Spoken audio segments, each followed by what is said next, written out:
What's up, y'all? It's your girl Nicole. Welcome back to my channel. This one is definitely a deviation from the norm. I am in LA traffic. I've been in it for about, it's about to be an hour. It's about to be 45 minutes. I got 20 more minutes to get to my destination. And I wanted to chat. I wanted to talk with you guys. So, let's chat. Okay. Ooh. Where do I begin? So first, May 31st, which was like 2 days ago now, made 6 years in LA. And if y'all can see that stuff in my bag, ignore me. I'm currently doing production assistant work, dropping off a wardrobe back to a warehouse, which is really cool. I've never experienced anything like this. It was a fitting day for a set that I'll be working on next week. Anyway, I'm in traffic. May 31st made 6 years. And I've been having a lot of feels, like throughout the year, all the feels, right? Like, you know, where I'm supposed to be, versus where I want to be. You know, just reflecting on the entire journey here. The highs, the extreme lows, the in-between moments, the moments of uncertainty, you know. And it's been a doozy. It has been a journey. It is a journey. What prompted me to create this video this past weekend, I went to one church, Pastor Torrey Roberts, and he preached an amazing sermon. It was called "It's Already Done." And then when I got home, I ended up watching his wife, Pastor Sarah Jakes Roberts. She preached a sermon back in Texas, and if y'all follow her, y'all probably saw by now that her wig fell off. And it was just a whole moment. It was a beautiful sermon. The message was amazing. Let God use you for real. I just watched like a what happened was video. Not even a what happened was video. Her and her husband Torrey, they went live and they basically just discussed what happened. She shared how she felt in that moment and the aftermath of it. She even said a term that I need to use now, but vulnerable hangover. Like,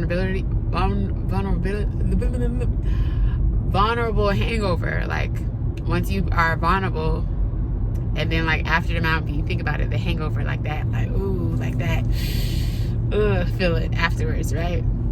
I experienced that a lot. Never had a term for it, but that's that hangover feeling afterwards. Like, oh my God, why did I do that? Why did I share that, right? So anyway, while she was talking in this, she said, trust what you carry. Trust what you carry. And, you know, she also shared how that moment, as vulnerable as it was for her, like how potentially embarrassing could have been, because it's like 90,000 live viewers. Lord knows how many people are actually in the church. Plus, you know, we live in the age of social media. It's going to be clip, reposted, tagged in it, like and she was saying, like, versus all of the things that she's been through, like 13 and pregnant, divorce, all the other stuff that she probably hasn't shared with us, but for that to be a moment to where I feel like, oh, this is the end, she was like, nah, that can't be it. So, and she was like, and also for God to use something that may have seemed so insignificant or so like minuscule as a wig falling off to have such a powerful impact. When she talks about how she shared her revelation, like how for her to keep going and sharing that message, she said, trust what you carry. Like, trust what you carry. And she said, if you have an idea, a talent, a gift, something that, you know, that God has placed in your heart that you need to share with the world, trust what you carry. Trust that he gave you that message. I'm getting emotional, but I'm gonna keep going. I even have vulnerability hangover anytime I cry on camera, because it's like, I always see, like, you know, the cringy tweets where it's like, people actually record while they crying. Couldn't be me. And I just be like, sometimes the tears just happen, and I just be trying to fight through it. But trust what you carry. I highly recommend you, if you have not seen it, to go watch that sermon, because it moves me. It moves me. Like, it was funny, like, in the moment, because, you know, she joked, if y'all are familiar with her, but the way she used that as something to say, like, I'm still going to stand and deliver this word because it's bigger than me. Deliver this message because it's bigger than me. This is something that God placed in my heart, and it's bigger than me. And it's like, she said she's always going to choose God over herself in terms of serving him and his people. And I felt that I felt that so good, because, you know, when I reflect on my time here in LA, shucks, in my life, period, so much, right? You guys only, like, not even the highlight reel. Y'all seen some of the nitty gritty, but it's like so much. So many things I prevented myself from sharing, from posting, because I was embarrassed or talking myself out of it. Like, nah, they don't really care. That's what nah, they don't really care. Like, it's not a big deal to them. And how even when you guys comment and be like, your video did this, your video is the reason why I did this, I'm so, like, to hear, even when it's just like a one comment every 3 months or whatever, it just, because it's like, I know in my heart that God has placed something inside of me that needs to be birthed, that is in the process of being birthed, all of that. Like, so yeah, that message really stood out to me, because it's like, sometimes I get caught up in wanting to be perfect, wanting it to be perfection, or thinking I should have X, Y, Z to be able to present whatever it is. And reality is, you have to trust what you carry. You have to trust what God has already given you. You have to know that you already are equipped, and it's not about what you have on the outside that is going to help get the message across. It's what you have on the inside. It's what you have on the inside that will connect to the people that it needs to connect to, impact the people that it needs to. So it's like, you just have to do your part and not worry about anything else. You do your part and let God do his, and trust that he gonna do his big one every time. He literally gonna do his big one every time. Every time. And so with me specifically, it's like, you know, I think about getting fired from positions here. I think about like that, just that, you know, even the financial struggle, like trying to learn those things from my childhood, from, you know, growing up in poverty, and then trying to establish myself here and still be creative, still be talented, still be giving, still show up for not only myself or others. I think about all of those things, and I think about the times that I counted myself out, like even when opportunities presented myself, and I thought, she said something like, you know, it could be more people, it could be people that are more qualified, that are more eloquent, that know it better, that know the word better, or know, that have knowledge of the subject better, but God chose me.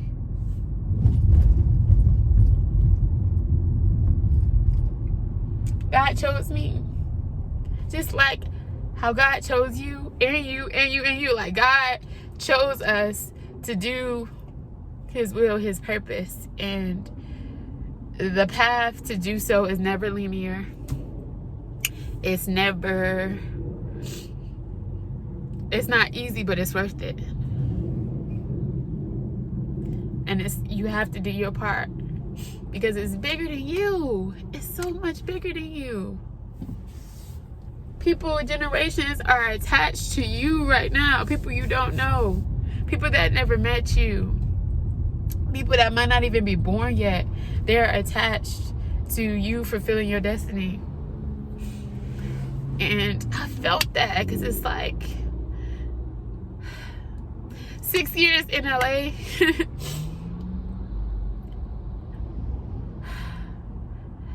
Like, people say it's LA is not easy. LA ain't no hoe. It ain't. It's expensive. It's all of these things. You're like, I'm out here. You have to build community. You have to be able to trust people. You have to be able to sometimes lean on people. You need people, right? All of these things. You have to be able to financially support yourself. You're away from your family, from your friends, from people that know you best. And it gets hard. And on top of all of that, you're also evolving as an individual, you know? And your friendships and your relationships and who you are. And it gets hard. It's not easy, but it's so worth it, because it's so worth it. I can't even tell you what the because is. I just know that it's worth it.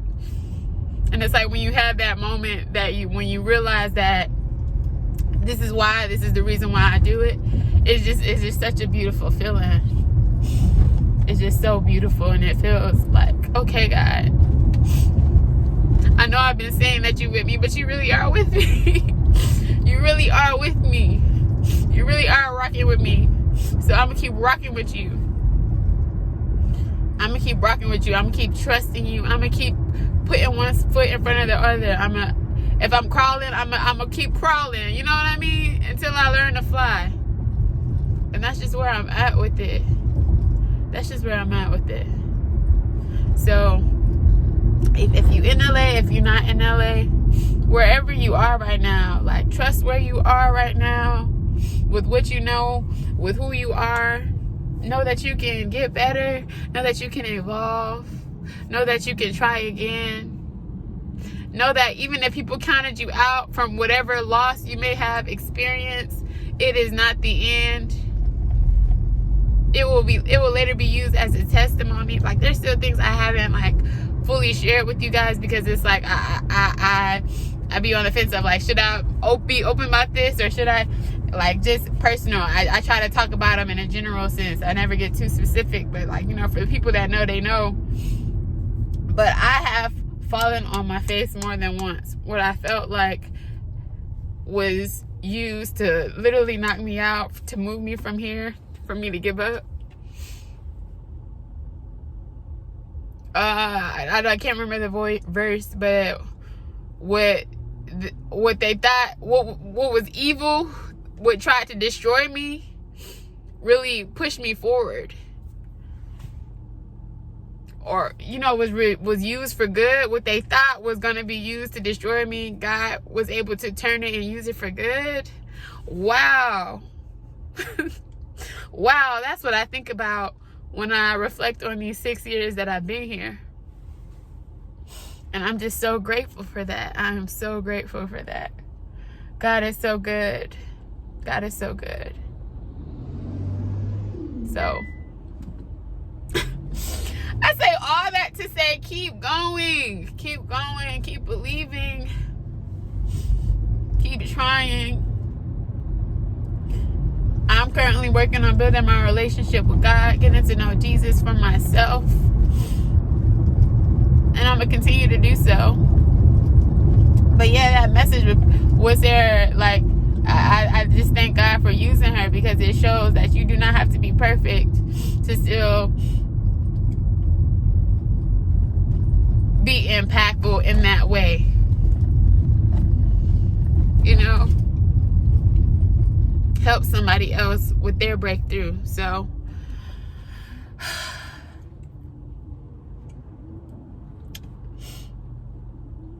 learning to be obedient and just trusting God. But yeah, I ain't mean to come on here to cry. I never mean to come and cry, but it comes out, and I'm just, like I said, I'm just grateful. I'm just really like, dang, God. Not even dang, just like, thank you for holding me. Thank you for protecting me. Not even just from the outside, whatever, but from myself. From when I thought that it was time for me to pack my ish up and go. Speed check reported ahead on Vineland Avenue. Appreciate you, B.lyte. Thank you for telling me that too. But yeah, that's all I wanted to share. It's been 6 beautiful, crazy, amazing, insane years in LA.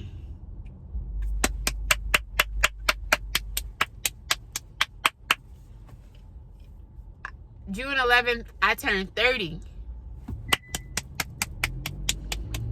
I moved here when I was turning 24. Take 24, that first series that I did, and I'm gonna post a clip in this video. And I'm just so grateful. To God be all the glory. So that's all I have to share. This is a raw video. I'm not gonna edit it too much. I'll probably add a clip from my first year here just to reflect on the journey. We here, we locked in.